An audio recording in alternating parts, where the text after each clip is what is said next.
Bu Jessica ada yang mau disampaikan nggak? Enggak sih, Pak. Silakan dimulai aja, Pak. Mulai aja ya. Berarti ini aku kelas terakhir ya. Habis itu eh, Iya, ya, doa lagi ya. Oke. tinggal dua pertemuan ya. Nah, oke, update untuk kelas saya. Kita udah bahas sampai gimana nih mengubah paper lah ya. Simpelnya mungkin dari paper dulu jadi artikel. Saya kira ini yang lebih praktis buat kita semua. Nah, karena saya yakin di sini mungkin sudah banyak paper ya, atau kedepannya nanti akan banyak paper. Kalian kalau saya tahu kalau di reform itu pasti paper-paper semua paper lah. Nah, itu gimana diubah bisa jadi artikel. Ada beberapa orang yang sudah presentasi, terus ada Imelda, terus Leo, sama siapa lagi tadi, Juliana ya. Nah, sebetulnya teorinya sih sudah selesai ya, karena saya ada pakai kelas-kelas tambahan, jadi di situ bisa nambah materi-materinya. Eh, tinggal terakhir saya upload YouTube-nya yang belum ya, yang kemarin pertemuan. Oke, yang nggak ikut kelas Rabu itu memang eh, sebetulnya material udah dapat di hari Senin ya. Kelas hari Senin ini pertemuan kelima. Berarti udah ada empat pertemuan itu saya sudah bahas, materi pun sudah dikirim. Tinggal kita sebetulnya yang penting adalah latihannya. Nah, latihannya ya mungkin paling enak sih ya kita nulis paper aja seperti biasa yang diperintahkan oleh dosen-dosen di Reform ya. Karena paper formatnya itu bisa beda-beda, tapi umumnya biasanya pakai bab ya, bab satu, bab 2, bab 3, bab 4, bab 5 seperti bikin skripsi atau tesis ya. Ya, bab satu itu pendahuluan, bab 2 mungkin kajian pustakanya atau teorinya ya. Bab 3 mungkin masuk ke pembahasannya ya. Bab 4 mungkin juga pembahasannya gitu ya, bab 5 kesimpulan atau kadang 4 bab gitu ya. Sebetulnya di reform saya lihat beberapa paper kalian itu sebetulnya eh, simple ya. Satu pasti pendahuluan, yang kedua itu saya langsung masuk ke pembahasan atau variabelnya. Kalau dua variabel berarti variabel satu itu di bab dua, variabel yang kedua itu di bab tiga, baru bab empat biasanya pembahasannya ya, atau integrasinya atau kolerasinya dan sebagainya atau pengaruhnya ya, tergantung topiknya apa. Baru bab lima itu kesimpulan.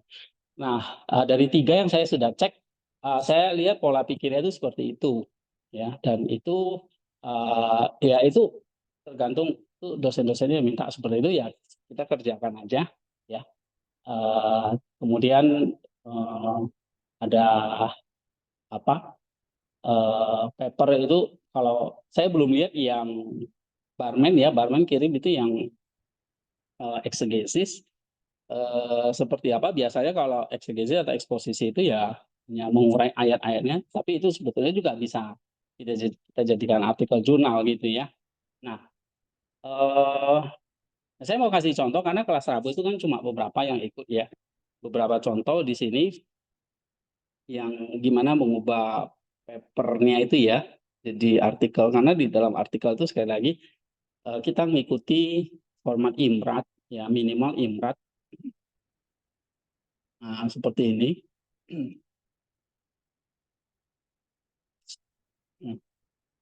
Eh,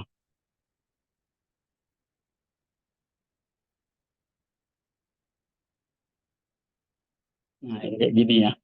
Jadi ada title, abstract, keywords, kemudian eh, main body-nya, ada introduction, method, result, and discussion. Ini kadang bisa digabung atau dipisah, ya. Conclusion, terus biasanya references. Ya, kadang-kadang ada jurnal yang minta acknowledgement itu boleh, atau appendix ya, supplementary data kalau ada. Nah, intinya kan di sini yang kita mau eh, jadikan paper itu jadi artikel. Oke, eh, di sini ada contoh, misalnya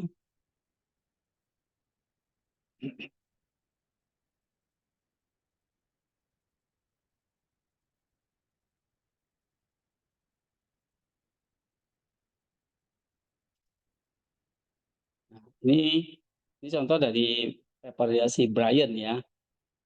Pemaknaan image of God pada penderita sindrom Down. Nah, lalu di sini ada kayak pendahuluan, lalu ini variabelnya ya, sindrom Down dalam pandangan medis. Lalu image of God variabel yang keduanya. Baru nanti bab 4 toleransinya ya. Dan yang kelima kesimpulan atau penutupnya.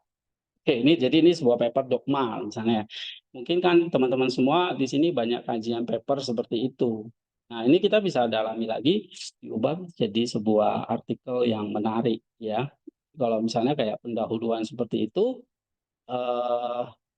oke, saya mau mulai, kita lihat dulu stepnya adalah jadi cara kerja kita adalah kita mulai dari temuan dulu ya. 9 langkah ini ya, menyusun artikel yang akuntabel. Kita mulai dari temuan atau hasil ya. Nah, misalnya contohnya ini ya. Ini kan membahas tentang Down syndrome ya di dalam pandangan medis dan sosial. Nah, ini sebetulnya sindrom Down dan pandangan medis ini kan temuannya kan pasti nanti harus diringkas lagi ya. Misalnya ini ada berapa paragraf nih, 1, 2, 3, 4, 5, 6. Ini kan 6 paragraf ini namanya 6 paragraf pembahasannya ya. Tapi resultnya adalah hasil itu kan apa yang menjadi data kita ya. Jadi hasil penelitian itu kan menyajikan datanya misalnya kalau literatur ya data literatur, kalau kita lapangan ya data eksperimen ya. Tapi di sini kita kan data literatur. Nah, hasil itu yang akan nanti kita diskusikan atau kita dialog gitu ya, atau kita interpretasi ya, kita klaim itu sebagai hasil lalu kita presentasikan dalam bentuk dialog dengan hasil-hasil penelitian sebelumnya, ya, kita interpretasi dan sebagainya ya. Nah, ini saya kira ini yang sudah dikerjakan, pasti dalam setiap paper ada dialog-dialog seperti itu ya. Nah, cuma di dalam artikel jurnal itu kita juga diminta apa sih sebetulnya hasilnya. Nah, jadi kalau di sini kita baru mulai belajar nulis artikel, saya menganjurkan kita membedakan antara hasil dan discussion ya. Seperti yang diminta seperti di sini, apa hasil apa yang Anda temukan ya. Lalu diskusinya adalah atau pembahasannya adalah apa arti dari temuan tersebut. Nah, kalau misalnya contohnya ini apa sih yang menjadi hasilnya? Nah, kita perlu letakkan di sini. Kalau misalnya di sini hasil ya satu misalnya ini sindrom Down dalam pandangan medis misalnya ya. Nah, sindrom Down itu apa tuh? Nah, ini intinya apa? Ini hasil. Yang kedua, misalnya dalam pandangan sosial.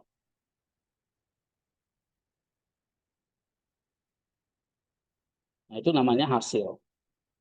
Ya, sindrom Down itu adalah ini nih, ya.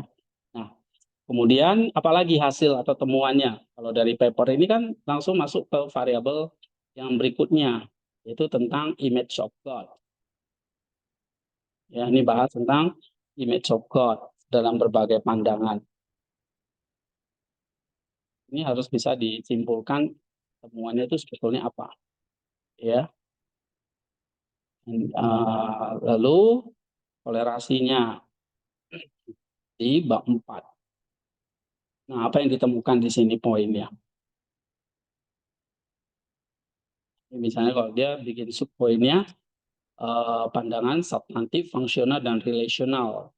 Nah, ini apa yang menjadi poinnya? Menjadi temuannya. Ya. Ngerti ya, teman-teman? Di sini yang menjadi hasil itu sebetulnya sudah ada di dalam bab 2, bab 3, bab 4 dari paper. Nah, kita tinggal simpulkan aja di sini jadi hasilnya, ya. Nah, lalu nanti kalau di sini dari papernya ini berarti ada berapa hasil ya.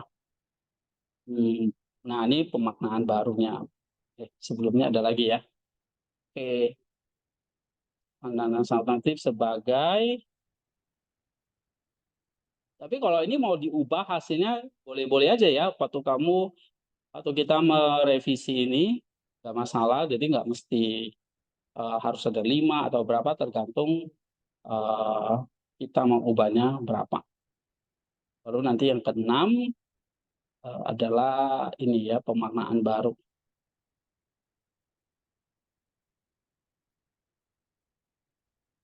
Ini namanya hasil. Nah, oke, ini ya.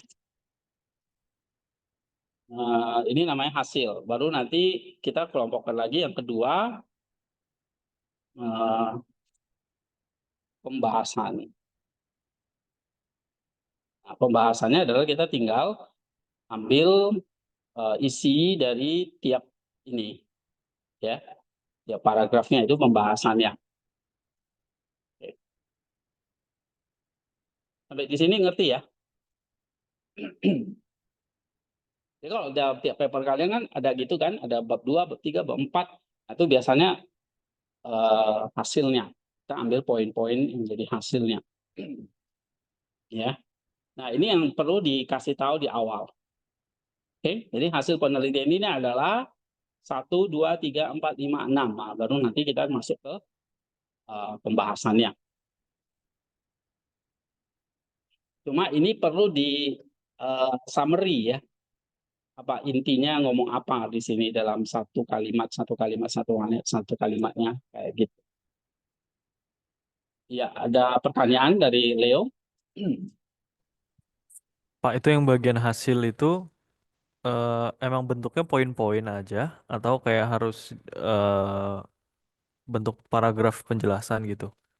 Eh, Sebetulnya terserah kita sih ya. Ada yang bentuknya paragraf, ada yang bentuknya just dalam satu paragraf aja juga bisa. Jadi hasil penelitian kami adalah, kalau penulisnya banyak ya, Down syndrome adalah ini, secara sosial, secara medis, kemudian email support adalah ini, kolaborasinya itu begini. Nah, itu diberikan di awal. Jadi ini bisa satu paragraf aja saya pikir ya, diringkas kayak gitu. Atau mau bentuk poin-poin seperti itu juga bebas saja. Nggak ada masalah. Lalu baru nanti kita masuk ke pembahasannya. Ya. Nah, pembahasannya itu ya kita kembali lagi kan, dulu udah diajarin ya cara ngutip, sitasi, paragraf oleh oleh Bu Jessica sama siapa, Stephen. Nah, itu dipakai ya, bisa dipakai teorinya. Gitu. Nah, kalau sudah masuk pembahasan selesai, ya kita tinggal lanjutkan aja lagi ngerjain apa?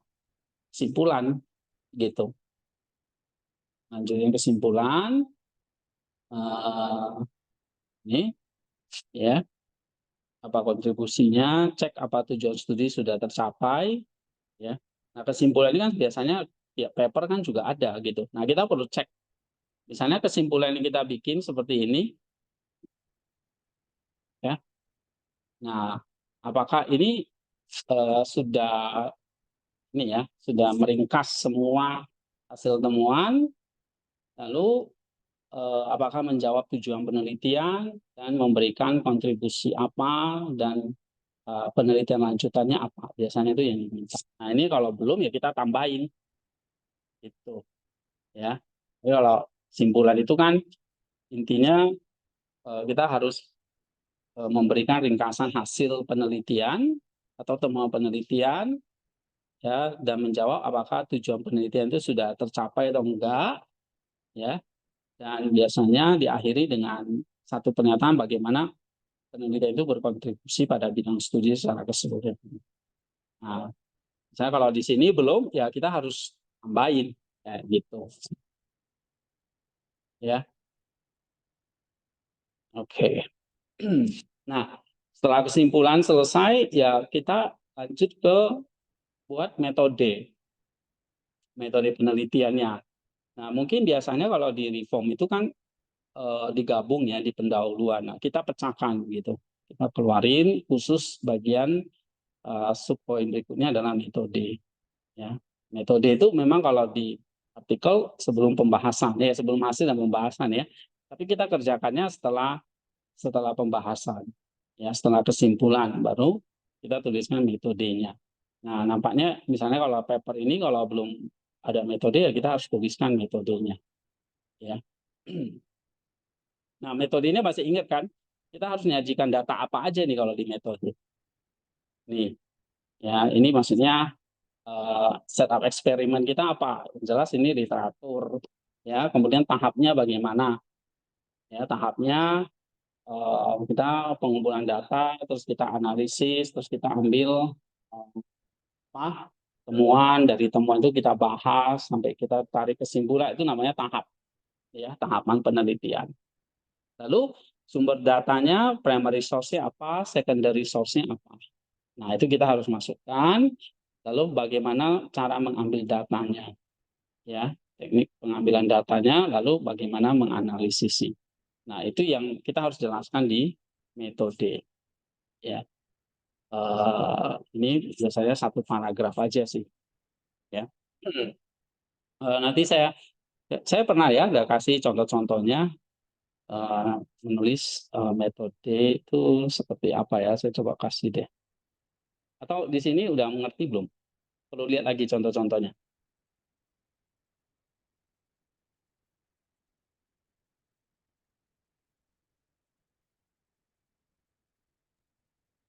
Pak, lihat lagi Pak contohnya. Apa? Perlu lihat lagi Pak contohnya. Oke. Ntar aku cari yang gampang.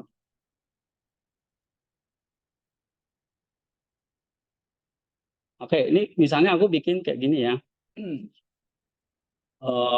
Satu penelitian tentang kompleksitas hermeneutika, penafsiran 4 lapisan makna kitab suci dan tradisi patristik. Intinya saya di sini mau menjelaskan dalam hermeneutik patristik itu kita harus dalami kitab suci itu sampai 4 lapisan. Nggak cuma eksegesis ayat, nggak cuma eksegesis teksnya secara linguistik, tetapi harus menemukan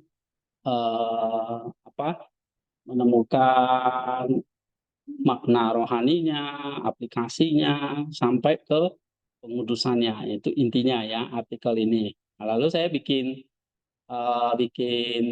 metodenya ya ini misalnya ya. Penelitian ini menggunakan metode studi literatur. Ini kan desain penelitian kita ya. Kalau mau lebih spesifik lagi, pendekatannya apa? Pendekatannya historis teologis untuk menganalisis kompleksitas hermeneutik kitab suci dan tradisi patristik ortodoks dengan fokus pada konsep 4 lapisan makna. Ini namanya kita setup eksperimen kita. Ya. Lalu data dikumpulkan melalui penulisan sistematis literatur primer. Nah, ini sumber datanya dari mana? Literatur sekundernya apa? Kita kasih tahu.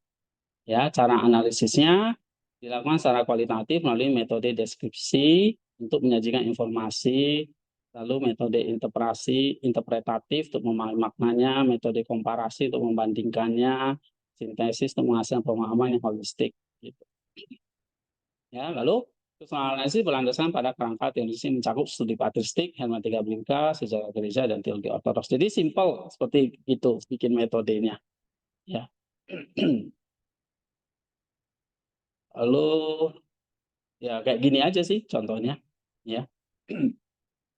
Terus misalnya kita contoh yang lain deh. Atau misalnya kayak gini. Kalau si Bray udah bikin belum ya? Atau kemarin si Yuliana, nah Yuliana, email udah bikin sampai metode belum ini? Belum Pak. Belum ya. Jadi kalau misalnya Saya kayak udah. siapa? Siapa yang jawab tadi? Belum ya. Saya, Oke. Pak, Yuliana udah bikin metodenya. udah kan, Oke. tapi saya salah Bukan di dalam kalimat ini. Ini abstrak. Abstrak emang udah jadi ya. Keren. Nih. Introduction, state of the art, metodologi. Oh iya, ya benar. Nah, ini sempat kita udah bahas ya waktu itu. Oke, ini tadi yang belum si ini ya si Brian ya belum ya. Oke, nah ini contoh. Ini yang misalnya kalimat pertama ini namanya apa nih?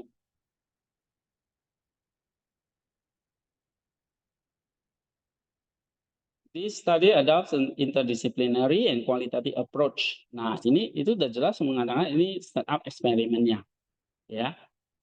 Lalu integrating philosophical reasoning, empirical analysis itu apa namanya? Ini namanya startup eksperimennya, ya, atau desain penelitiannya, kayak gitu. Oke. Lalu di sini to assess the plausibility model, key methodology element include textual, philosophical framework, empirical case study. Ini namanya tahapannya. Jadi misalnya analisis biblical dulu, baru philosophical frameworknya, baru ambil contoh empirical case study. Nah ini bisa disebut sebagai tahapan penelitian, gitu ya. Dan ini sekaligus bagaimana kita mengolah datanya, ya, mengolah datanya. Lalu teknik pengambilan data, ya, di survei to understand, mengevaluasi argumennya, lalu di review dokumen, ini interview, misalnya buat testimoni anak ini sebetulnya udah masuk semua di sini sih, ya, gitu. Termasuk analisisnya, cara ngambil datanya, kayak gitu. Oke, nah ini contoh yang bagus, ya. Jadi di Hudson methodology allow for critical engagement with medical claim without dismissing them on presuppositional ground. Oke, that's very good, ya. Ya kira-kira contohnya seperti itu. Perlu contoh lain lagi? Oke, coba misalnya inilah ya. Pakai yang Indonesia aja deh. Ini kayaknya udah ya, saya udah kasih contoh ya. Contoh paper. Nah yang ini. Oh ini ya, ini yang. Oke, ini aku belum pernah kasih contoh ya. Ini contohnya kayak gini. Ini yang contoh paper exegesis ya. Coba perhatikan. Kan di sini banyak. Mungkin ada yang punya paper exegesis ya, seperti Barman.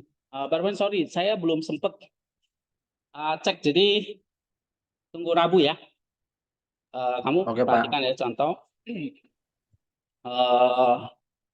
Nah, metodologi ya seperti ini ya, qualitative exegesis research, oke, dengan pendekatan systematic for layer analytical. Jadi kalau misalnya kita exegesis ataupun eksposisi, kita ngomong ini qualitative exegesis research dengan pendekatan apa? Misalnya apakah fokusnya ke eksposisi ya, ayat per ayat, kita ngomongin aja di situ. Jadi intinya metode itu adalah cara kita kerja sehingga menghasilkan artikel itu. Ya, nah cara kerjanya misalnya ini kan saya kualitatif exegetical research-nya dengan pendekatan 4 lapisan tadi. Oke, nah mengintegrasikan 1, 2, 3, 4. Nah ini namanya desain penelitiannya, gitu. Oke, nah dan ini sekaligus tahapannya. Jadi saya pertama mulai dari historia, baru teoria, baru masuk terakhir itu nanti teosisnya, nah baru nanti diintegrasi, itu namanya tahapan, ya. Nah lalu datanya diambil dari mana? Oh diambil dari teks Bizantin, lalu secondary source-nya diambil dari mana? Dari buku ini gitu, ya. Nah lalu apa lagi ya? Analisisnya, cara menganalisis datanya adalah ini. Apa? Di sini, oke, di sini ini cuma ngomong di sini, eh, saya cuma ngomong di sini ya, sintaktik analisisnya ada, ambil theological signification-nya, lalu ambil pastoral ethical aplikasinya, spiritual formation-nya, cuma ngomong kayak gitu ya. Maksudnya saya juga nggak terlalu jelasin sampai detailnya banget gitu sih, nggak usah ya, karena memang kadang dibatasi ya, hanya boleh satu paragraf misalnya ya. Oke, intinya adalah oke, ini coba contoh lain misalnya metode lagi ya, penilaian kualitatif. Oke, sumbernya ini, langkah-langkah analisisnya pertama, kedua, ketiga, ini namanya tahapan, boleh juga seperti ini ya. Lalu bagaimana menganalisis datanya, itu juga boleh dikasih tahu gitu ya. Eh,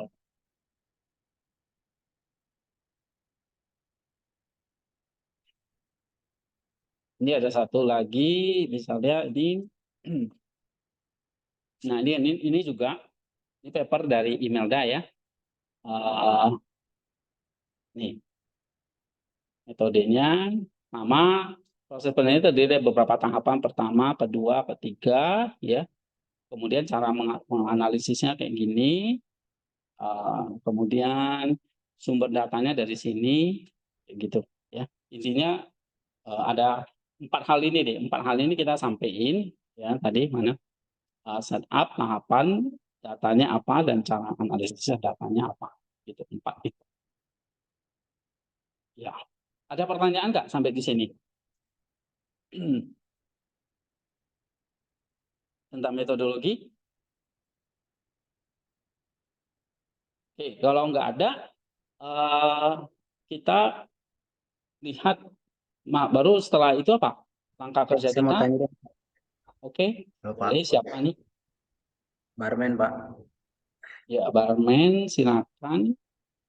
Karena tadi kan punya saya eksposisi juga, berarti kalau misalnya pembahasan saya itu per outline bukan per ayat, jadi saya perlu kasih tahu bahwa sebenarnya pembahasan itu bukan analisa per ayatnya, tapi per outline, misalnya 1 sampai 5, 1 sampai 5, terus di pembahasan berarti masing-masing outline itu jadi sub bahasannya gitu ya, Pak? Masing-masing outline jadi, oke. Sekarang Kan kita lihat aja ya contoh artikelmu. Ini saya baru buka. boleh, Pak. Coba nih ya. Oke. Ini eksposisi satu Raja-Raja 21, 1 sampai 29. Ini udah selesai, udah diserahin ya.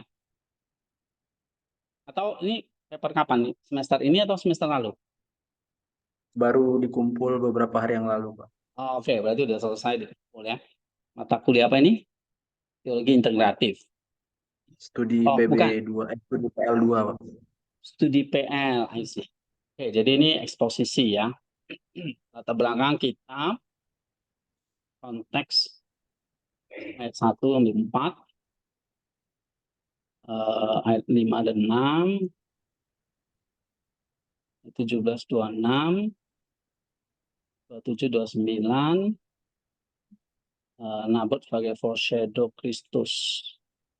Oke, jadi sebetulnya intinya kan cuma mau ngomong ini kan. Ya, jadi nanti ini harus jadi hasil penelitiannya gitu ya. Ini harus jadi hasil penelitiannya ya. Maaf, Pak, by the way. Halo, Pak. Ya. Justru kalau itu foreshadow itu kayaknya cuma tambahan doang, Pak. Maksudnya dari masing-masing outline itu ada pesan teologis yang dituju sama penulis. Saya kumpulin di kesimpulan. Foreshadow itu kayaknya cuma tambahan doang justru, Pak. Bukan hasil akhir dari papernya, Pak. Oh, jadi ini gimana ini? Yang ini. Di kesimpulan itu semua hasil dari per outline itu ada, Pak. Jadi saya misalnya dari 5 sampai 6 tuh ada pesan teologis yang saya dapat, saya tulis di kesimpulan. Terus outline kedua juga begitu gitu, Pak. Oh ya, maksudnya dari seluruh ini, kamu mau menemukan apa? Mau bahas apa sebetulnya? Misalnya kan ada 5 tadi ya, ada berapa poin tuh? Nanti jadi hasil itu bisa jadi beberapa poin. Cuma kan nanti kan kita harus, tadi saya belum bahas ke pendahuluan ya. Pendahuluan itu kan nanti ada problem statement-nya. Ya. Jadi kalau misalnya nih ya, nah, nanti kita balik ke Barman ya. Misalnya contoh nih papernya si siapa tuh? Yuli ya, Yuliana nih ya. Nah, ya ada banyak poin. Misalnya gini ya, theological foundation-nya, lalu philosophical consideration, lalu empirical evidence, ya. Nah, lalu the resurrection of Jesus is primary proof of his divinity. Nah, ini kan sebetulnya kayak kamu tadi Barman, kamu analisis ayat sekian, ayat sekian, ayat sekian, ayat sekian, ayat sekian, ayat sekian, ayat sekian, ayat sekian, gitu ya. Tiap bagian itu pasti ada poin-poin teologisnya. Nah, poin-poin teologisnya itu sebetulnya mau support apa? Mau membuktikan apa? Gitu, ya.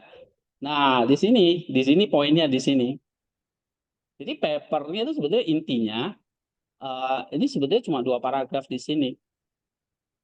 Atas itu cuma ngecap doang gitu loh. Intinya mau diomong itu cuma di sini. Oke. Nah, kemarin saya udah bilang Juliana, ini yang perlu diperdalam. Jangan cuma 2 paragraf. Betul ya, Julia? Is it right? Benar nggak ya? Betul, Pak, betul. Ya, betul. Nah, Belum, gitu Pak. ya kan. Nah, jadi ini temuannya. Oke. Nah, temuannya itu yang harus disampaikan di awal. Cuma nggak langsung.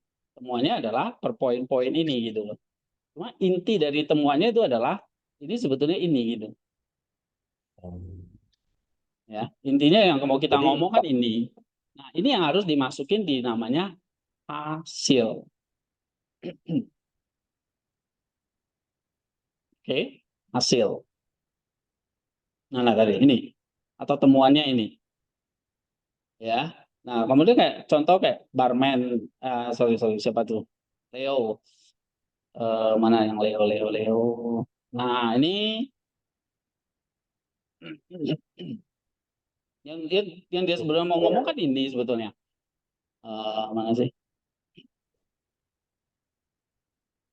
Yang sebenarnya Leo mau ngomong itu kan sebenarnya di bab 4-nya, bab 3-nya. Sorry, bab 4-nya kan. Ini yang dia mau ngomong. Oke. Down syndrome sebenarnya bukan ini juga, ini yang dia mau ngomong sebetulnya. Nah, ini. Nah, ini yang menjadi temuannya. Ya kan? Nah, ini yang menjadi temuan intinya nanti. Oke. Nah, misalnya kalau kayak Barman, apa yang jadi intinya yang mau dibahas kayak gitu? Pak, saya nanya dong Pak, kan Oke. misalnya kalau waktu saya submit paper itu ke dosen PL sih saya nggak punya ide besarnya, maksudnya satu Raja-Raja 21 tuh ngomongin apa, jadi saya bagi poin-poinnya per outline. Nah, jadi maksudnya Bapak tadi dari poin-poin yang udah saya dapatkan, misalnya saya bulatin jadi satu isu, misalnya soal keadilan Allah, Betul. ketidaktaatan. Oke. Ya. Apakah tentang ini? Kalau saya baca ya ini temuan besar kamu. Ada apa dengan ini? Nabot ini, penanggur Nabot ini. Ya kan? Nah, ini yang nanti kamu perlu pertajam, ya kan? Kalau yang poin-poin sebelum itu kan kayak supporting argumennya. Tapi intinya kan harusnya ada. Ya. Walaupun nanti kita bikin hasilnya, hasil penelitian kita itu nggak cuma satu itu gitu loh. Tapi ada poin-poin yang membangun intinya itu. Nah, ya. Hasil itu biasanya 4 poin, itu hasil 1, 2, 3, 4. Tapi dari 4 itu nanti ada satu kan yang kita akan pakai nanti untuk mengerjakan introduction-nya ini. Ya. Sehingga nanti satu ini apa? Misalnya kayak Barman dia ngomong apa? Dia ngomong di sini ada pemandangan baru nih terhadap pandangan substantif. Nah, ini yang nanti yang akan tawarkan untuk menjadi novelty-nya di sini. Karena di sini kan temuan dia intinya itu di sini. Ya. Nah, kalau misalnya kayak paper Yuliana, nanti di sintesisnya gitu. Nah, ini yang akan dia pakai menunjukkan novelty-nya itu ada di sini. Ya, nanti kalau Barman apa dong? Waktu mengerjain pendahuluannya, apa yang menarik gitu, ya, dari hasil eksegesisnya. Oke, sebentar ya, ini ini, eh, ada pertanyaan nggak di chat yang perlu saya jawab?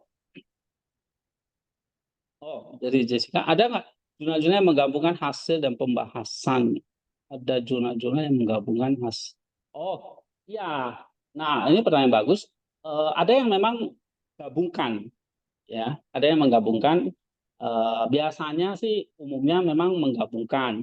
Tetapi saya kepingin kita di sini pisahin dulu. Ya, kayak misalnya contoh kasus ini Barman kan belum jelas nih. Dia belum bisa membedakan hasil dan pembahasan. Ya, hasil itu adalah misalnya kalau eksegesis ya, hasilnya ya kalau Barman itu bikin kayak gini. Mana tadi yang punya Barman ya? Nah, ini hasilnya gitu. Nanti hasilnya adalah oke, nanti ini jadi poin 1 latar belakang kitab, ya. Mungkin sama konteks perikop ini jadi 1 aja ya, Barman. Lalu Ya, Pak. poin yang kedua ini, ya, ayat 1 dan 4. Poin yang ketiga adalah ini, ya, ayat 5 sampai 16. Kamu dapat intinya konspirator pembunuhan Nabot, ya.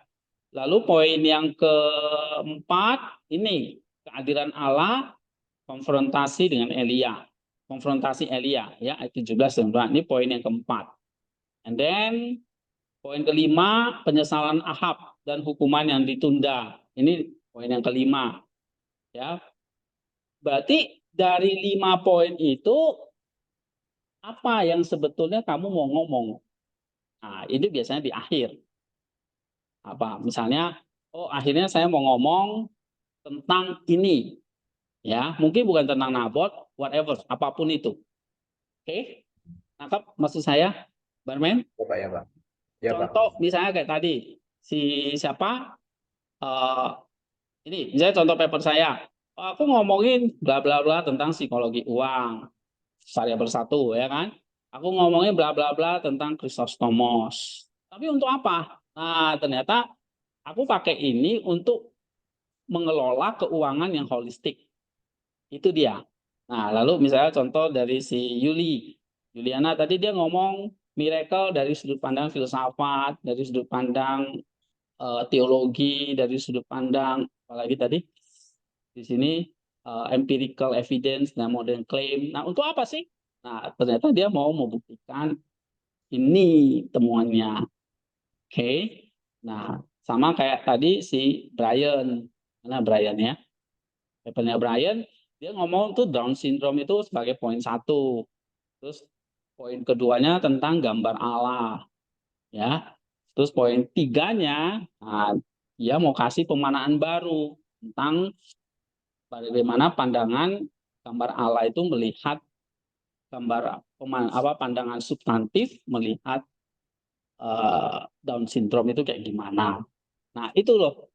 Itu namanya waktu kita memaparkan poin 1, poin 2, poin 3, lalu ini hasilnya itu namanya hasil temuan penelitian kita. Ya, tapi dari temuan itu ada satu novelty yang kita pegang atau satu temuan yang akan kita pegang nanti untuk membahas pendahuluan. Jadi nangkap poinnya di sini? Nangkap Barman? Nah, jadi kalau misalnya Barman bikin ini udah bagus, kamu sudah eksposisi, tapi sebetulnya tujuan kamu eksposisi itu apa gitu loh. Nah, ini yang kita bedakan paper dengan artikel. Maka kalau jadikan artikel, nggak cukup cuma eksposisi sekian, sekian, sekian, sekian, sekian, terus kesimpulan. Terus apa yang kita mau buktikan sebetulnya, ya kan? Nah, tapi dari eksposisi ini 1, 2, 3, 4, misalnya ada 5 poin tadi, sebetulnya barman itu mau ngomong apa? Ada nggak kira-kira gambaran? Gambarannya memang ngomongin keadilan Allah yang misterius, Pak. Nah, itu Kepikiran. pasti nanti barman jangan bahas tentang Nabot. Hmm. Mana ada di papernya? Bukan Nabot sebagai follower Kristus. Jadi di sini harus diganti apa tadi? Keadilan Allah yang misterius gitu kesan. Keadilan Allah yang misterius. Nah, oke. Seperti itu misalnya. Nah, ini kamu harus dijadikan satu subjudul lagi. Jadi ini kalau ini nggak ada relevansinya, ya nggak usah dibahas. Ya, saya pikir tadi tentang Nabot sebagai foreshadow, gitu ya, bukan ini. Tapi kalau memang ini ya nggak apa-apa. Tapi kalau memang bukan itu yang kamu mau bahas, ya ini nggak perlu. Kamu buang aja. Tinggal nambahin kehadiran Allah. Memang biasanya paper-paper exegesis, paper-paper eksposisi itu pokoknya ya hanya eksposisi. Namanya kita belajar eksposisi kan. Dosen itu nggak punya kewajiban untuk dijadikan itu sebuah temuan penelitian yang terbaru lah dan sebagainya. Dosen eksegesis sama eksposisi itu nggak peduli itu. Dia pedulinya yang penting mahasiswa itu bisa eksegesis, bisa eksposisi kan gitu kan. Nah, kitanya yang sendiri yang harus update lagi karena kan mau jadikan artikel ya. Jadi paper kita tuh nggak cuma eksposisi, iya itu metodenya kita eksposisi, tapi dari eksposisi itu kita menghasilkan apa, gitu, mau membuktikan apa. Nah, misalnya mau membuktikan kehadiran Allah itu misterius, karena ya kehadiran Allah itu misterius, tapi nah misalnya apa gitu. Nanti aku belum baca, nanti aku kasih masukan, ya. Nah, ini jelas. Soalnya ini aku sama sekali belum baca nih, tapi ini kira-kira kayak gitu ya cara kerjanya. Oke, ada pertanyaan nggak yang lain? Makin jelas, Dari Septi? aku jelas, Pak. Thank you, Pak. Jelas ya? Oke. Kalau jelas, bersyukur. Nah, tadi ada pertanyaan, kalau digabungkan boleh aja ya. Aku biasanya cuma semua gabungkan. Ya, aku cuma semua gabungkan. Ya, memang lebih enak kalau digabungkan antara hasil dan pembahasan. Ya, sebetulnya hasil dan pembahasan ya semuanya sudah ada di sini. Jadi kalau misalnya judulnya kayak gini, apa sih temuannya? Temuannya ya di sini. Bagaimana dua wawasan itu bisa dipakai untuk mengelola keuangan yang holistik. Nah, temuannya itu nanti di poin-poin, misalnya di sini. Let's say, nah ini saya bahas kan, ini kan sebetulnya kayak nih Morgan Housel dia bahas psikologi uang, bla bla bla. Lalu Chrysostom dia bahas tentang spiritual kekayaan, bla bla bla. Nah, habis itu, nah dibandingkan ya, dibandingkan, lalu diintegrasikan, ya. Nah, ini integrasinya dan implikasinya sebetulnya intinya yang mau saya sampaikan di sininya. Integrasinya dan implikasinya. Nah, di sini. Ini yang sebetulnya saya mau, ini yang sebetulnya menjadi temuannya gitu. Ya. Jadi temuannya ada di dalam hasil dan pembahasan. Jadi nggak dipisahin, gabungin aja. Kayak gitu. Ya, tapi saya ingin kalian itu pisahin dulu. Jadi benar-benar ngerti ini temuannya apa, pembahasannya ini. Nah, temuannya itu ya dari hasil pembahasan tadi. Ya, jadi kalau misalnya kayak kemarin saya udah bilang sama Juliana belum ya. Misalnya kalau kayak gini, ini kan temuannya ya. Nah, berarti nanti di sini bikin lagi satu subchapter setelah metodologi ada result. Di sini nanti bikin result apa sih temuannya? Pokoknya satu, theological and foundation miracle itu apa? Philosophical miracle itu apa? And then sintesisnya ini. Nah, itulah temuannya in one paragraph. Dalam satu paragraf. Nah, habis itu baru masuk pembahasan. Pembahasannya udah ini satu. Gitu ya. Jadi kalau misalnya ini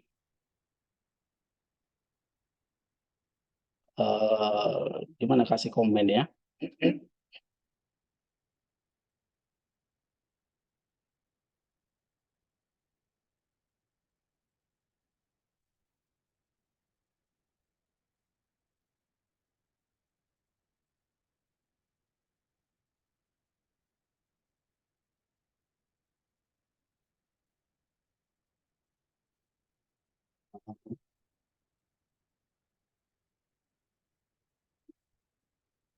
Oke, sini aja deh ya. Jadi resultnya, nah, jadi dari sisi empirical, philosophical, ya, filosofis, dan teologis. Nah, melihat miracle itu apa?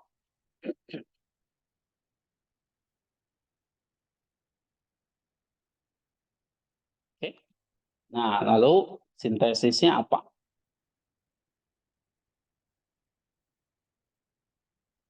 Nah, ini dijelasin. Itu resultnya. Oke. Nah, nanti dari hasil inilah baru kita discussion. Nah, jadi gitu paradigma bikin cara mereka bikin berpikir jurnal itu seperti itu, ya kan?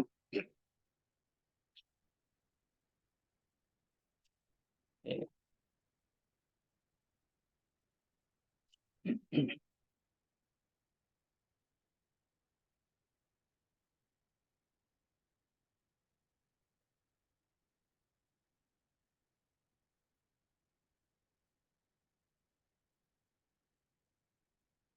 Oke, ada pertanyaan?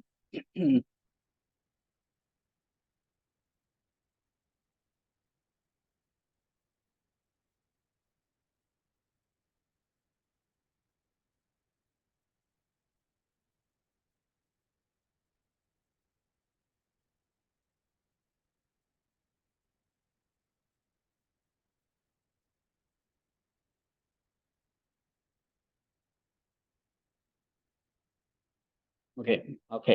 Saya udah baca chatnya, tapi nanti ini bisa kita ini ya. Ah, ada lagi yang ini sampai di sini dulu ada pertanyaan nggak? Ngerti tentang hasil dan pembahasan?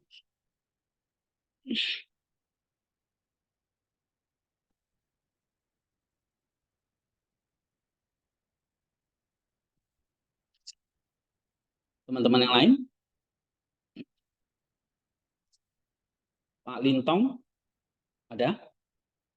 Paper apa yang mau di ini?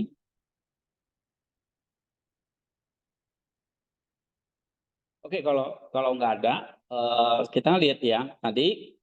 Jadi kalau kita udah tahu apa hasilnya, ya, lalu kita udah bahas. Nah, dari hasilnya kan tadi saya bilang ya ada beberapa poin. Nah, poin intinya kan itu sebetulnya nanti eh, di sini kalau misalnya di analisis sintesisnya ini ya. Nah, inilah nanti akan menjadi novelty kita di sininya. Oke. Nah, jadi kalau misalnya kalau yang dari apa?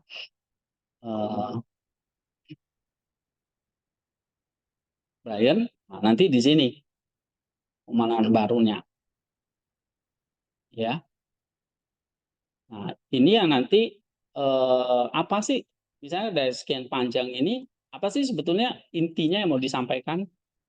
Coba mana, Brian misalnya.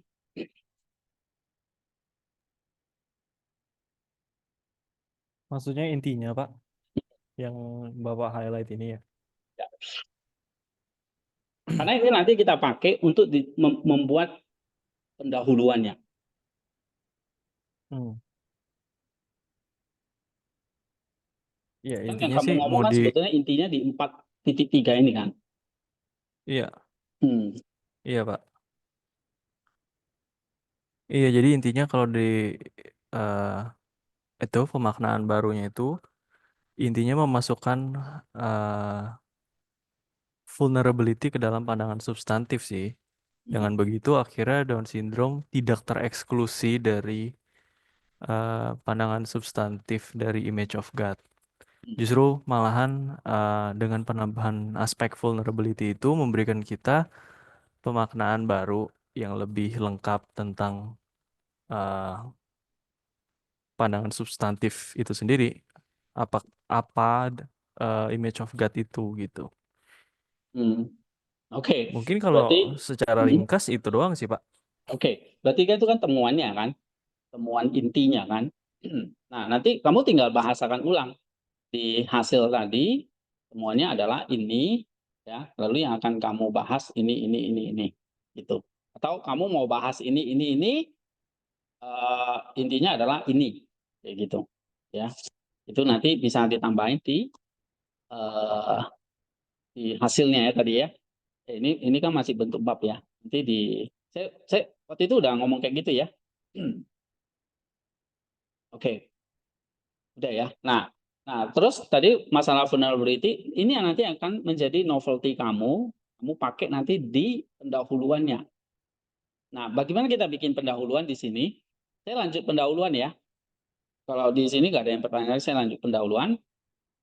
Nah, bagaimana kita bikin pendahuluan? Kan nanti setelah metode kan kita harus next step-nya adalah langkah kelima ya, kita bikin introduction. Nah, introduction-nya adalah, walaupun kita udah bikin introduction kan di paper kita tuh udah bikin introduction kan, cuma introduction kita mesti cek lagi apakah sudah sesuai yang diminta enggak. Misalnya kemarin kan kita bahas, misalnya ada 5 poin ya introduction itu, apa problem statement-nya. Jadi kalau misalnya masalah vulnerability, apa dong problem statement-nya, Leo?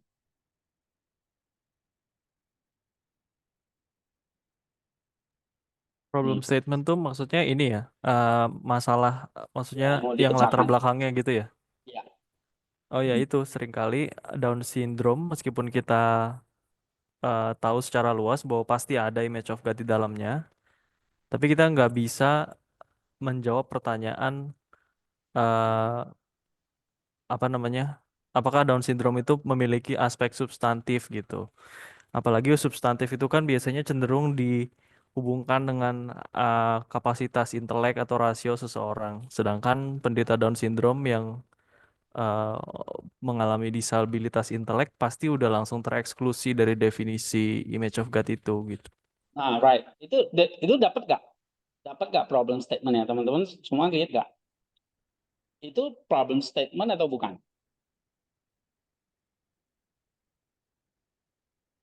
Misalnya tadi yang dibilang sama si Leo tadi, problem statement atau bukan?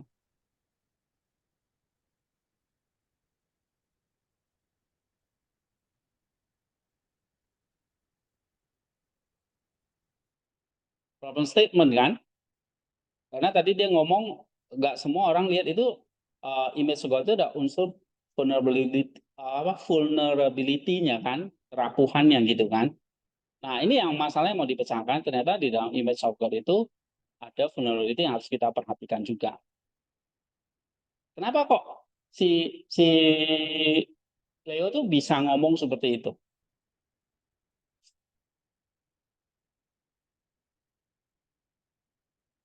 Karena sebetulnya dia udah punya novelty-nya. Dia udah punya jawaban nomor 4-nya gitu loh. Dia udah punya hasilnya atau dia sudah punya pembahasannya. Nah, kita tinggal ngerjain apa masalah yang mau dipecahkan, kita tuliskan di sini di pendahuluannya ya. Misalnya dia ngomong seringkali kan eh, gambar dan rupa Allah itu perfect dan sebagainya ya, lebih ke arah fungsional, relational gitu ya dan sebagainya. Oke. Nah, eh, sebetulnya ada satu yang kita mesti perhatikan juga misalnya gitu, masalah vulnerability-nya ya. Nah, ada kasus kayak Down syndrome seperti itu. Nah, gimana orang melihat Down syndrome kalau misalnya gambaran Allah itu sempurna padahal kenapa ada yang dilahirkan cacat misalnya seperti itu. Oke.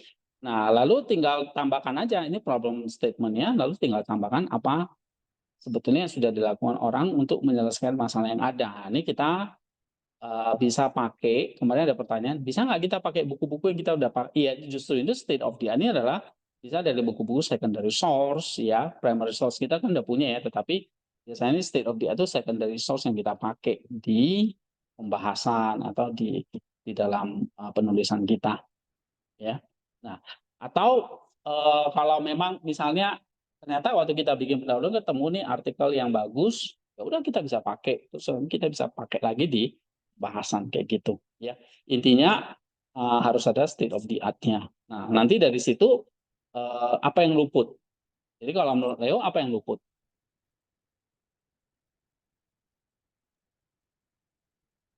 Eh, Penelitian sebelumnya cenderung lebih banyak mengaitkan adanya keberadaan image of God di Down syndrome itu menitik beratkan di aspek relasionalnya.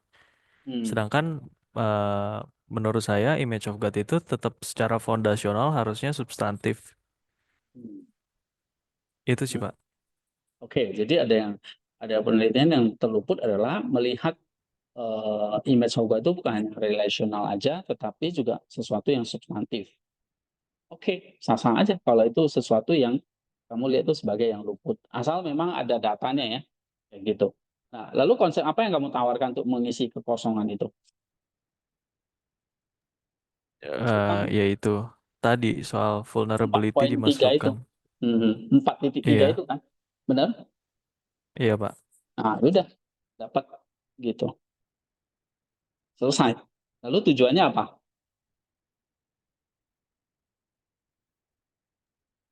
Ya tujuannya supaya bisa menjelaskan bahwa Down syndrome itu juga included, juga termasuk gitu di dalam image of God dalam pengertian substantif. Mhm.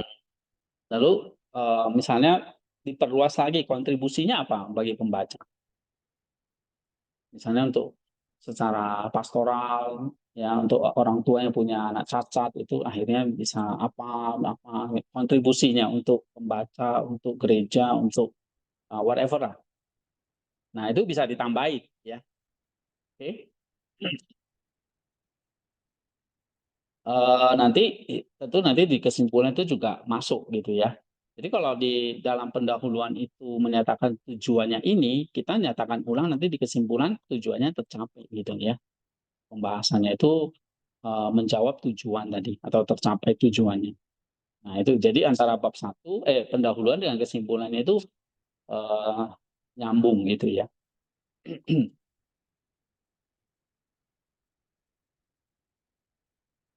Nah, oke. Nah, misalnya kita ke sampai di sini pendahuluan ada problem, ada hal yang mau ditanyakan.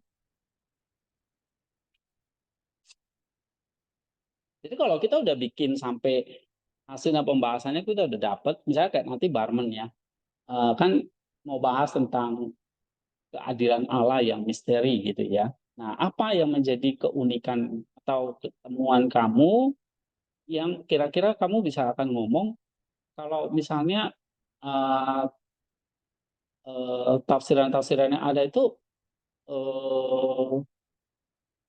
mungkin nggak usah sampai bukan satu novelty yang apa ya, tapi dari buku-buku yang kamu baca, terus kamu akhirnya memahami keadilan Allah itu seperti ini, ya. Nah, ini yang kamu akan dapat nomor empatnya gitu.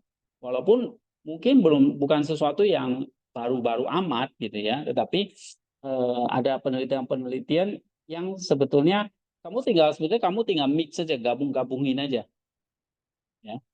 Eh, Soalnya saya belum baca, saya kira-kira aja ini ya. Misalnya kasih contoh keadilan Allah yang misterius itu misalnya eh, apa? Kita tidak memahaminya dalam konteks waktu sekarang, tetapi misalnya yang akan datang kayak gitu ya. Atau kita harus bergantung kepada apa gitu. Nah, kamu tawarkan di situ untuk memahami keadilan Allah itu kita bergantung kepada apa? A, B, C, D misalnya ya. Nah, sementara misalnya peneliti-peneliti yang lain itu menawarkan A, B. Nah, kamu coba gabungkan, oh nggak hanya A, B, tapi ada C dan D juga penting misalnya kayak gitu. Ya. Jadi cari sesuatu yang uh, terabaikan, lalu kamu bisa tawarkan. Ya. Nah, misalnya kayak paper Juliana, misalnya kemarin kan ini uh, ya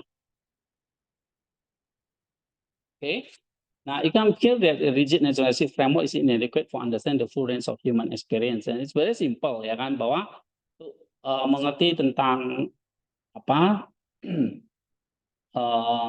tentang miracle claim itu, ya kita perlu pendekatan apa? Nah, menurut dia harus theological, philosophical, dan empirical kayak gitu, ya.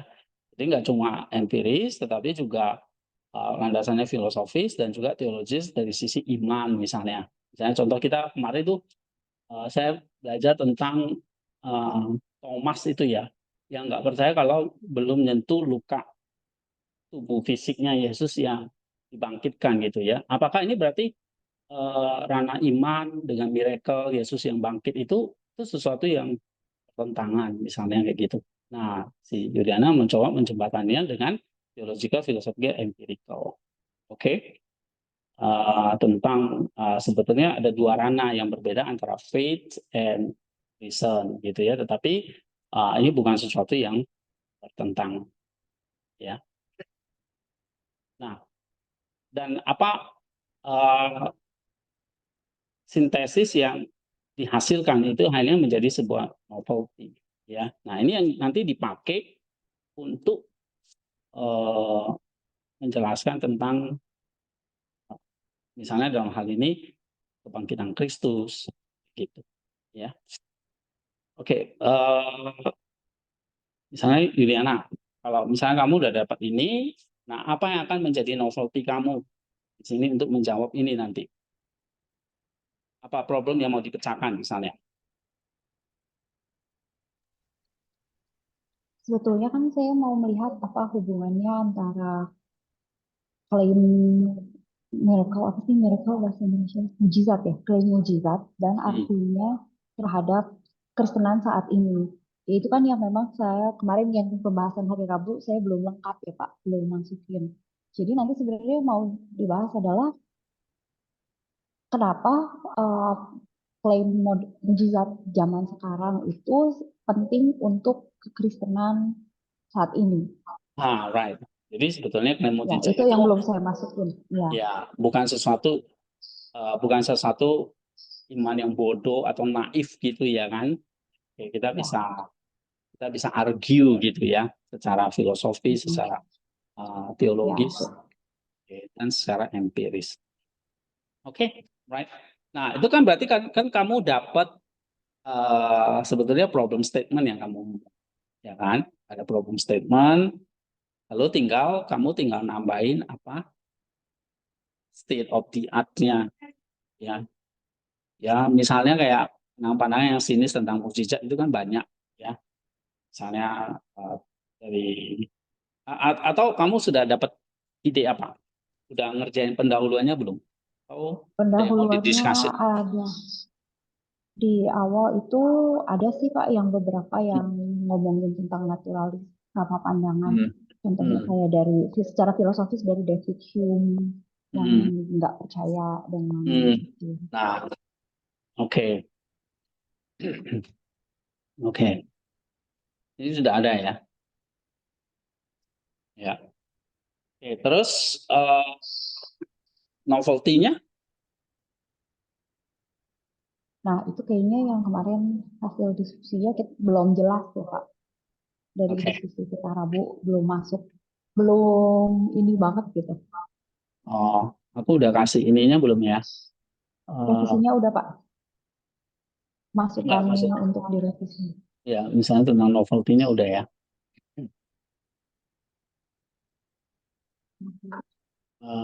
Yang mana ya?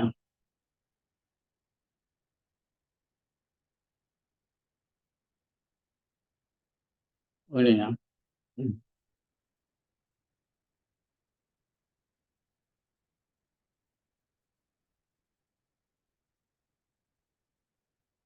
Ini kan.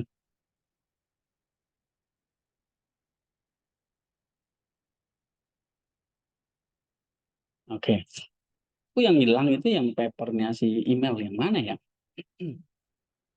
Aku udah kasih ya revisinya ya.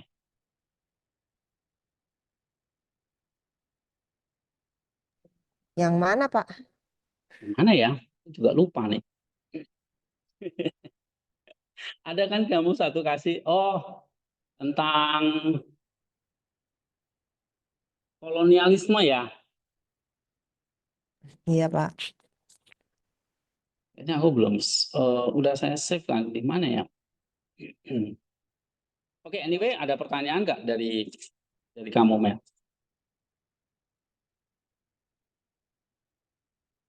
Jadi kalau kalau bikin pendahuluannya udah ngerti ya? Coba, Pak. Misalnya dari paper kamu udah bikin pendahuluannya udah ngerti ya? Saya lihat kayak Leo sama Yuliana udah ngerti, Barman udah ngerti belum? Yang belum presentasi, yang belum ada papernya nih, yang mungkin masih akan, tapi ya lihat contoh teman-teman, I think bisa ikuti ya, gitu. Nah, untuk Rabu ini nanti yang presentasi siapa? Aku Sakti dan Mbak sama Sep. Barman ya. Yang belum siapa lagi nih?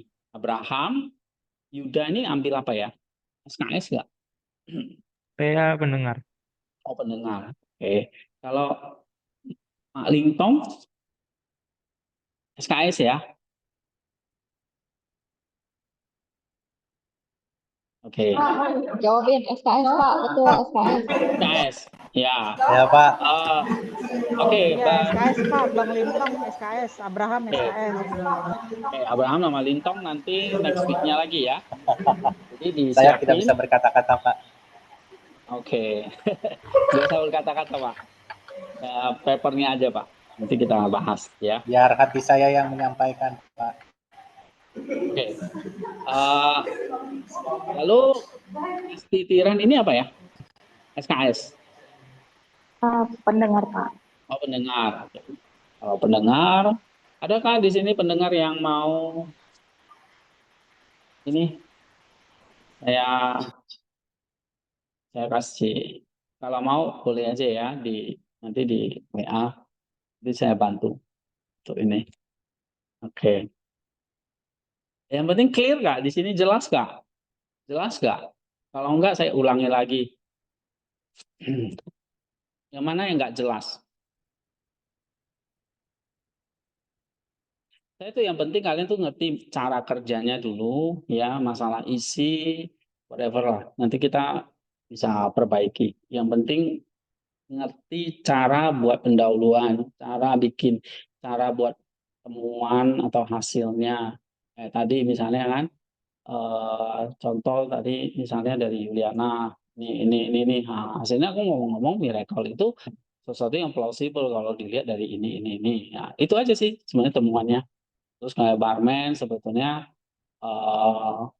aspek vulnerability-nya itu jangan dilupakan dalam memandang Down syndrome, walaupun kita pakai gambar dan rupa Allah, itu sebetulnya inti yang mau dia sampaikan ya. Lalu kemarin Imelda, ya Imelda apa ya kemarin ya, saya lupa. Kamu ingat nggak apa email bahwa kekristenan itu Kolonialis. kolonialnya kenapa ya waktu itu ya? Nah, Pak, saya buka dulu, Pak. Saya juga lupa. Oke. Pak Hendy, Pak, Pak, Iya. mungkin contoh papernya Pak Hendy bisa dilihat di mana ya? Atau di-share ke kita atau gimana ya Pak? Yang tadi contoh-contoh dikasih itu. Punya Pak Hendy. Oh, oke. Ya nanti Kok saya kasih ya. bayar sih? Iya Pak, tolong Pak. Tolong. Oke. Ya, bisa nanti saya kasih. Iya, di GC atau di mana boleh Pak? eh,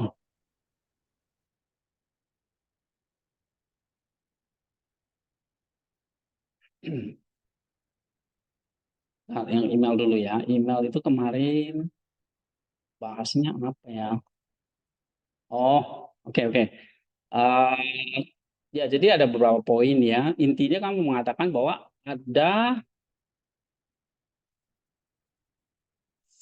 eh, spiritualitas.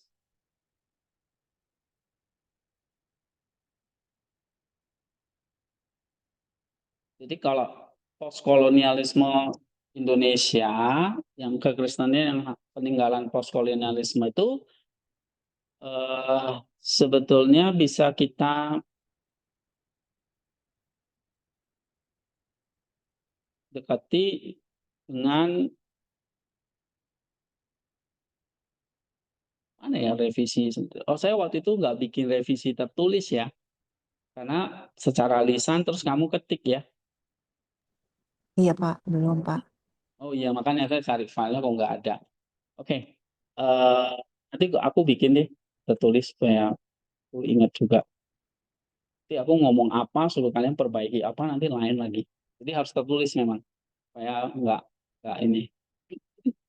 Oke, tentang paper saya, eh, yang mana ya? Saya nggak tahu mana contoh yang clear, yang bagus buat kalian. Nanti saya bagi aja.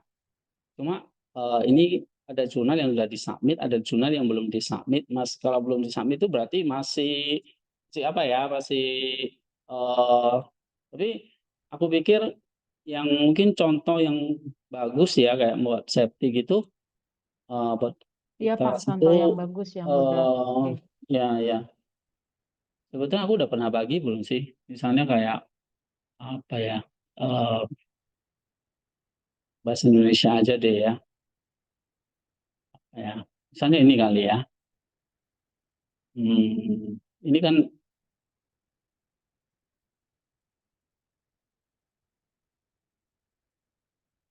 hmm,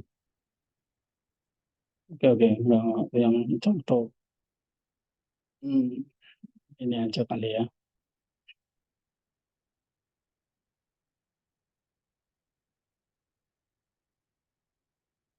Oke, nah ini ada contoh the abstrak. Saya pikir ini contoh yang oke lah ya representatif dengan apa yang saya jelasin. Metode, oke, hasil dan pembahasan.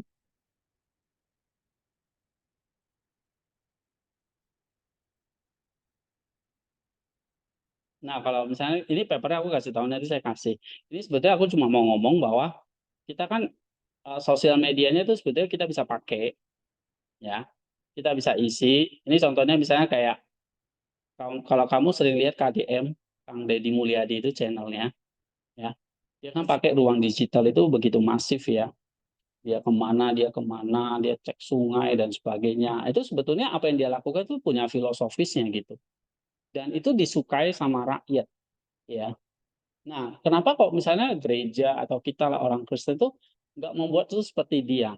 Kita memakai ruang publik digital, tetapi gereja itu kan perlu diedukasi ya, nggak cuma ruang publik digital itu cuma hanya pamerin khotbah atau pamerin tentang seminar atau talk apa kayak gitu doang kan selama ini ya kan.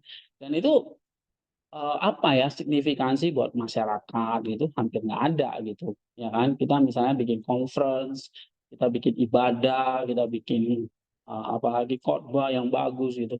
Nah, ruang publik digital kita kan cuma sebatas itu. Kita nggak menyampaikan sebetulnya inkarnasi yang sampai ke masyarakat yang sosial itu kayak gimana.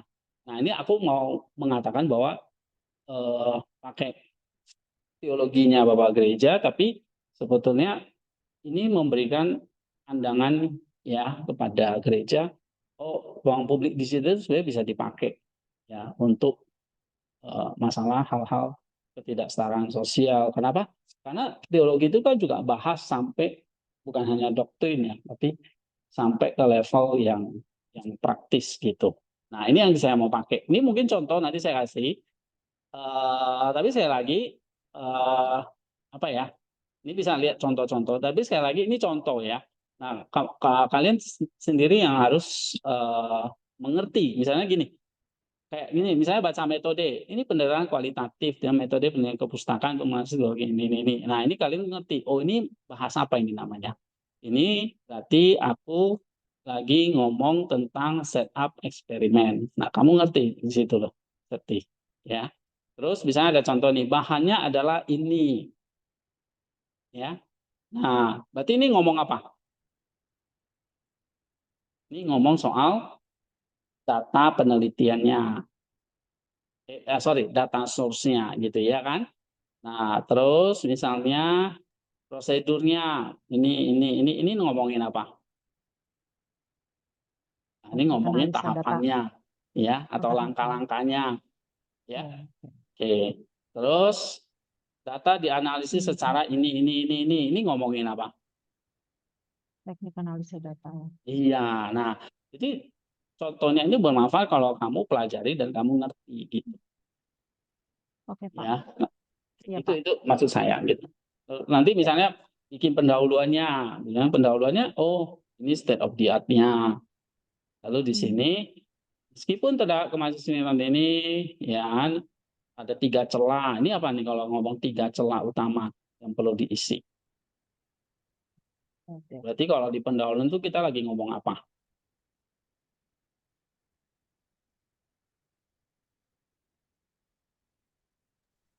Pak Abraham. Hmm? Saya tunjuk deh ya, kalau nggak ada yang mau jawab, Pak Abraham. Ini ngomongin apa? Penelitian Apa? dan terdahulu ya. Masalah Iya, penelitian. ada 3 celah. Ya. Berarti ini kita ngomongin nomor 3, apa yang luput.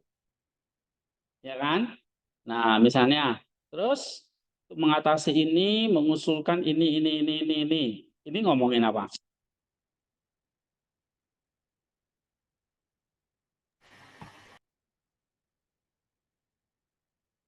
Berarti ngomongin yang mana ini? 1, 2, 3, 4, 5 ini ngomongin yang mana? Tujuan ya, Pak. Yang Apa empat. yang ingin dicapai? Tujuan. Lihat konsep apa yang ditawarkan. Iya, nomor 4, ya kan? Nah, ini. Terus, penelitian ini secara spesifik bertujuan untuk bla bla bla bla. Ini ngomongin apa? Tujuan penelitian. Iya, tujuan penelitian. Nah, ini yang saya mau kalian tiru gitu. Dalam pendahuluannya harus ada 5 unsur ini. Ya, saya yakin kalau pendahuluan kalian tuh punya 5 unsur ini, gitu ya. Nah, itu sama reviewer itu pasti udah oke. Gitu. Ya. Nah, misalnya lagi ini metode tadi udah hasil dan pembahasan. Ya, poin 1. Ya. Nah, ini saya gabungin ya. Jadi kalau misalnya temuannya apa sih sebetulnya saya mau ngomong? Nah, temuannya ada berapa poin ini? 1 ini ya. Temuannya kesatuan hipotesis. Temuan kedua, nih, deifikasi digital. Ya kan? Temuan ketiga, sakramen digital. Temuan keempat, inkarnasi digital. Nah, dari 4 ini sebetulnya saya mau ngomong apa? Ya, kalian belum baca artikelnya sih ya. Tadi saya sebenarnya mau ngomongin bahwa inkarnasi digital ini sebetulnya ini jadi warisan patristik untuk praktik digital untuk keadilan sosial di Jakarta. Jadi kita bisa manfaatkan ruang digital yang semakin penting sekarang ini ya untuk pelayanan tentang sosial, keadilan sosial di Jakarta. Nah, cuma ruang praktik digital itu sekali lagi harus diisi dengan filosofis inkarnasi. Bukan filosofis mau menonjolkan hal tertentu, misalnya pelayanan gereja tertentu atau apapun itu, ya kan? Nah, tapi diisi dengan masalah inkarnasi, kayak gitu. Nah, ini sebetulnya inti temuan saya gitu. Nah, inti temuan saya ini, ya, ini baru ada rekomendasi ya.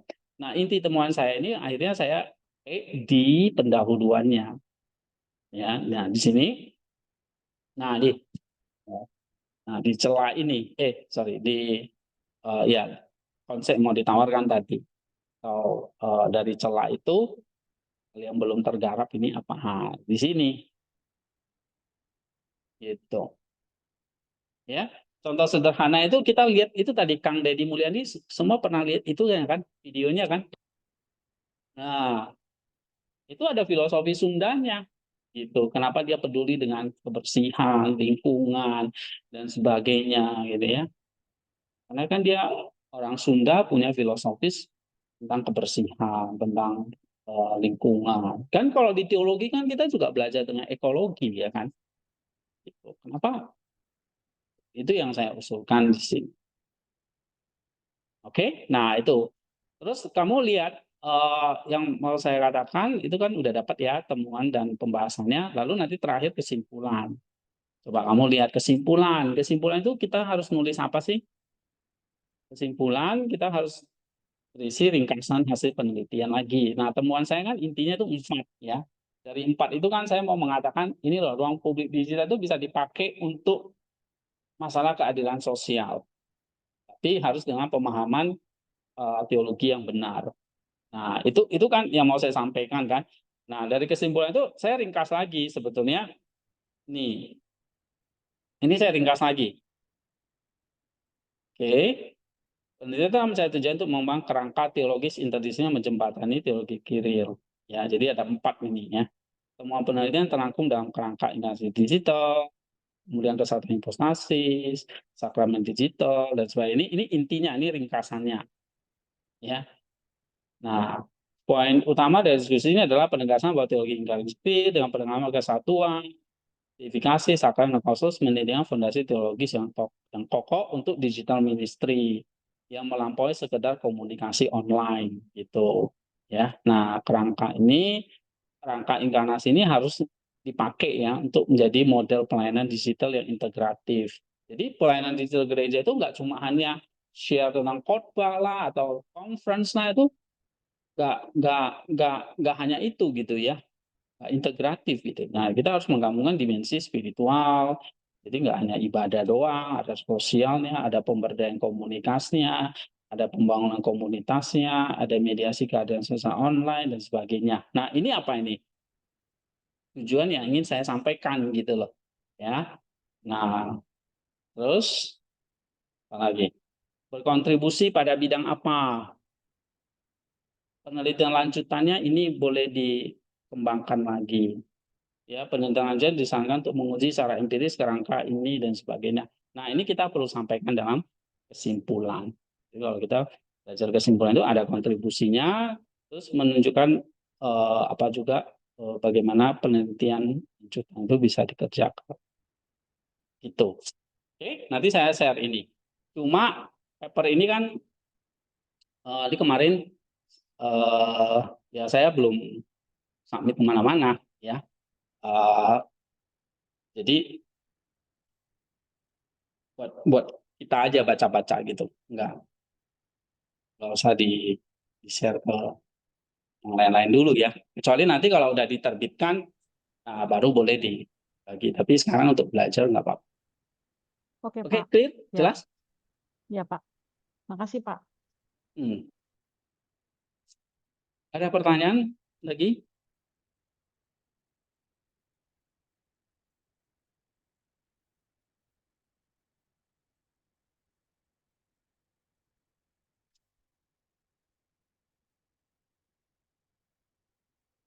Oh, I see.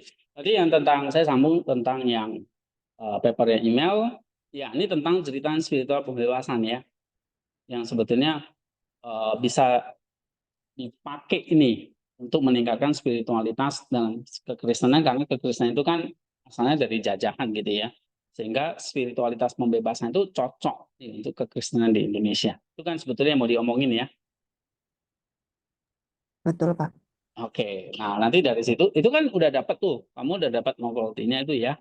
Nah, tinggal kamu cari aja model-model spiritual yang ada sekarang ini sebetulnya nggak kontekstual tuh dengan kekristenan di Indonesia. Itu karena lebih menekankan kepada apa ya? Oke.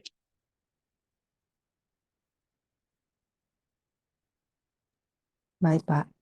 Oke.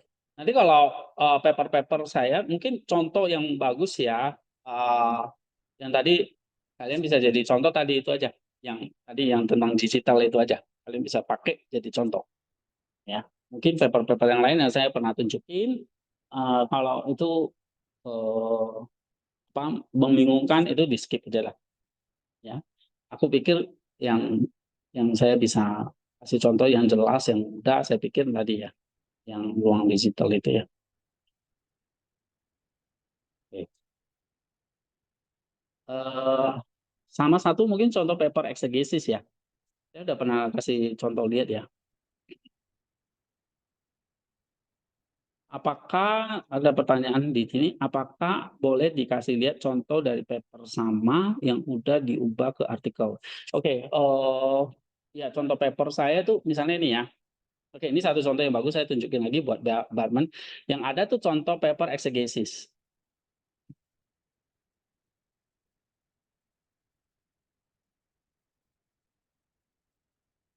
Kayak gini, Barman.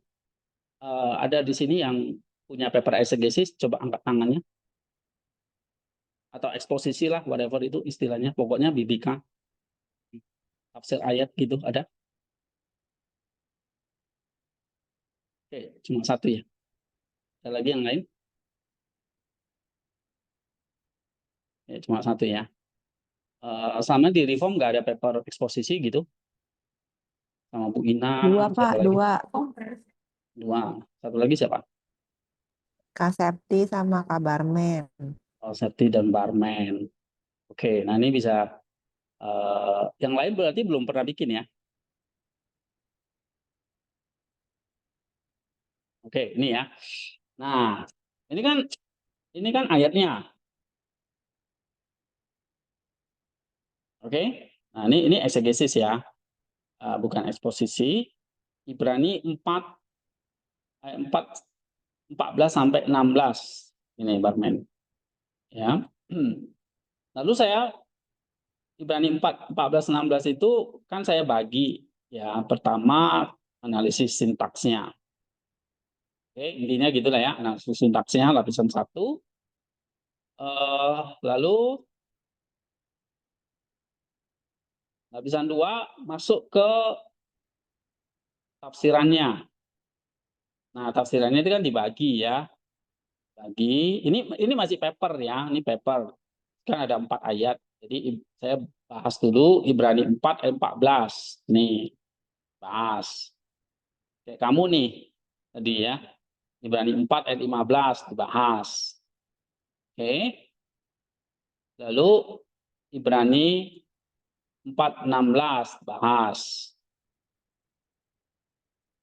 Ya. Nah, tapi dari yang dibahas itu sebetulnya mau ngomong apa? Ini yang saya mau ngomongin. Ini temuannya.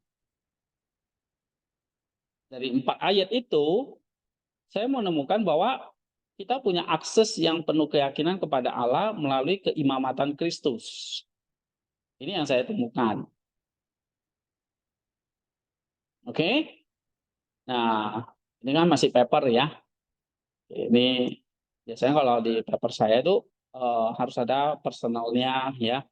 Lalu ada aplikasinya gitu. Itu boleh. Kalau kadang dosen kan beda-beda ya. Ada yang nggak perlu gitu. Nah, saya tambahin anagogiknya itu harus ada. Oke, selesai. Ini paper. Lalu diubah jadi artikelnya gimana?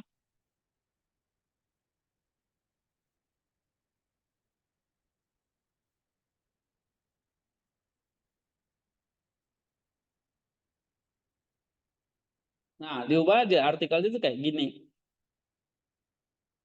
Tadi saya tunjukin ya. Oke. Nah, jadi artikelnya jadi kayak gini. Ini kan judulnya. Tadi temuannya kan ini, accessing the throne of grace with full confidence. Dari papernya mana? Dari papernya itu sebenarnya ini tadi. Temuan saya ini. Tadi kan udah exegesis ayat per ayatnya kan. Nah, saya menemukan ini. Nah, ini temuan penelitian saya gitu. Akses yang penuh keyakinan kepada Allah melalui keimamatan ini saya jadikan di sini jadikan judul gitu. Oke.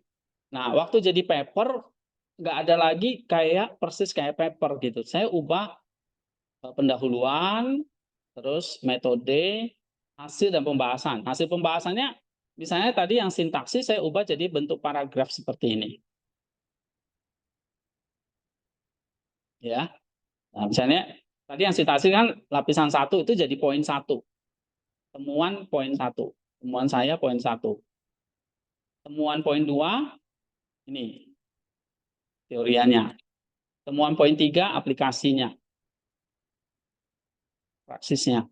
Temuan poin 4 anagogiknya, teosisnya ya. Nah, itu. Jadi 4 poin, Barman. Nah, dari 4 poin itu baru saya bahas lagi di sini intinya tadi.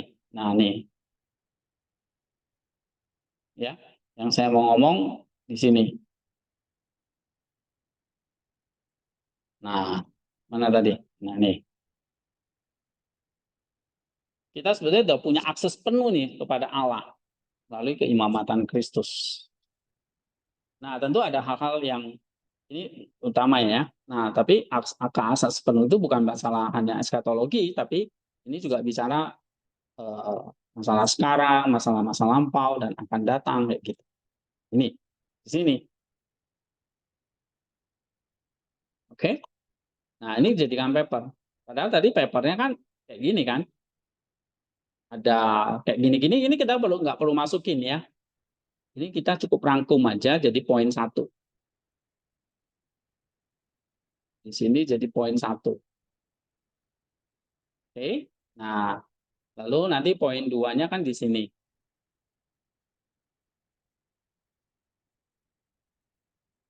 Nih. Ini poin 2. Oke. Lapisan 2-nya kan. Nah, saya jadikan di sini layer 2. Nih. Terus isinya ini kan ini banyak ya. Nah, saya bikin ini kan ada poin 1, 2. Ini angka-angka seperti itu nggak usah. Kita semuanya bentuk paragraf. Ya. Ini kan ada 1, 2, 3, 4, 5 gitu ya. Nah, terus nanti di sini lagi ada 1, 2, 3, 4, 5 kayak gitu-gitu. Nah, kita semua ubah jadi bentuk paragraf-paragraf aja kayak gini. Sih. Bentuk paragraf aja. Lalu nanti lapisan 3. Lapisan 3-nya tentang aplikasinya kan. Lapisan 3-nya itu di sini. Nih.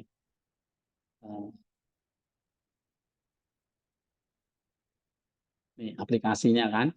Nah, lapisan 3-nya ini jadikan poin 3. Kan aplikasinya kalau di paper kan boleh aja 1, 2, 3, 4 poin gitu ya. Nah, nanti di dalam artikel jurnal kita kasih aja bentuk paragraf aja. Nggak usah poin 1, 2, 3, 4 gitu. Oke. Nah, lalu poin 4 sama ya. Gitu. Jadi kayak Barman tadi nanti ada 5 poin itu yang jadi temuannya. 1, 2, 3, 4, 5 poin. Terus nanti di akhir satu apa yang mau kamu ngomong tadi kan tentang keadilan, itu kamu ngomongin gitu di sini ya. Di sini yang kamu ngomongin nanti. Oke. Nah, ini yang kamu ngomongin intinya itu sebetulnya di sini. Kayak tadi paper-paper Juliana, Barman, ya, Imelda itu kan kayak gitu juga. Oke. Nah, ini contoh apa ya? Dari paper jadi artikel. Baru ada ini sih ya. Contoh paper-paper saya dulu saya sekarang saya nggak bikin paper lagi. Sekarang biasanya saya langsung bikin artikel sih ya. Jadi nggak 2 kali kerja gitu. Pak Hendy, kalau yang eksegesis yang contoh punya Bapak ini tujuannya boleh lihat nggak ya Pak? Oh, tujuan? Oke. Tujuan penulisannya ya. Tujuan penulisannya itu biasanya ditaruh di introduction. Dan itu biasanya di paragraf terakhir. Nih. Jadi the primary object of the study is to apply a multi-layer exegesis approach to Hebrew 4:14 and 16, demonstrating how this integrated methodology yields rich theology insight dan single method analysis. Jadi kalau saya mau mempraktekkan 4 lapisan makna ini untuk teks Ibrani 4 16. Itu salah satu tujuannya. Kemudian tujuan yang berikutnya adalah to conduct detailed syntactic analysis, and then to explore the semantic content, to explore the apalagi di sini ya ethical implication-nya. Kemudian bagaimana tujuannya juga mensintesis empat-empatnya itu. Biasanya kalau tujuan kita taruhkan itu di introduction di bagian akhir. Ya, nah finally the study will articulate the contemporary relevant, bla bla bla bla kayak gitu. Ya, jadi tujuannya aku jelasin agak panjang di sini. Oke.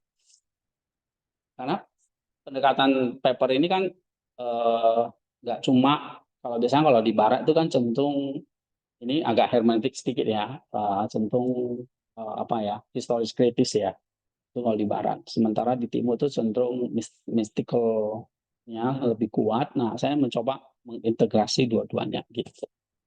Jadi ya hasilnya pakai empat itu. Ya. Nah itu tujuannya. Nah kita jelasin sesuai di sini kalau kita bikin artikel ya tujuannya harus ada nanti di pendahuluan. Kayak gitu. Ya, Pak. Ya. Kasih. Ada pertanyaan lain? Jadi kalau tujuan di sini ya, tujuannya kita bahas di pendahuluannya, tujuan penelitiannya.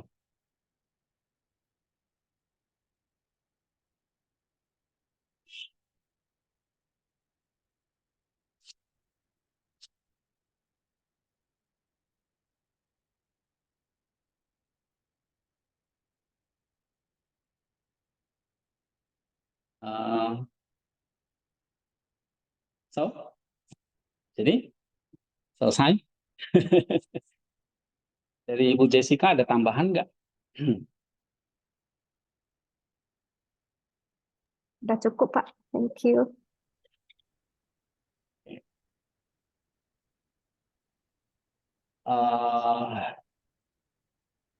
Kalau ada yang belum mengerti, misalnya ya,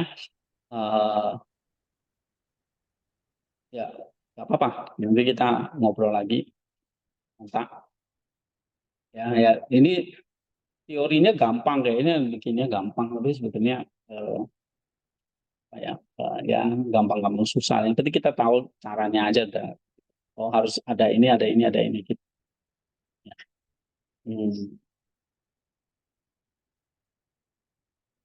Kalau pengalaman aku sih sama bikin gini ya apa ya? Ya kita intinya jangan takut salah aja, kita coba aja bikin. Ya. Salah tuh kalau artikel jurnal itu kan ada reviewernya yang mereview. Jadi kita tinggal perbaiki itu reviewnya. Jadi nggak usah takut, aduh, paper saya itu belum sempurna, nggak disubmit, nggak apa-apa. Kita submit aja, nanti kan ada reviewernya. Gitu. Ya cuma jangan sampai kita nggak ikuti template mereka. Itu kita harus ikuti template mereka ya. Kadang kalau editor udah lihat, waduh ini template-nya nggak sesuai, ini mereka udah arsip dan males gitu. Apalagi jurnal-jurnalnya kadang udah Sinta ya. Mereka agak jual mahal dikit gitu.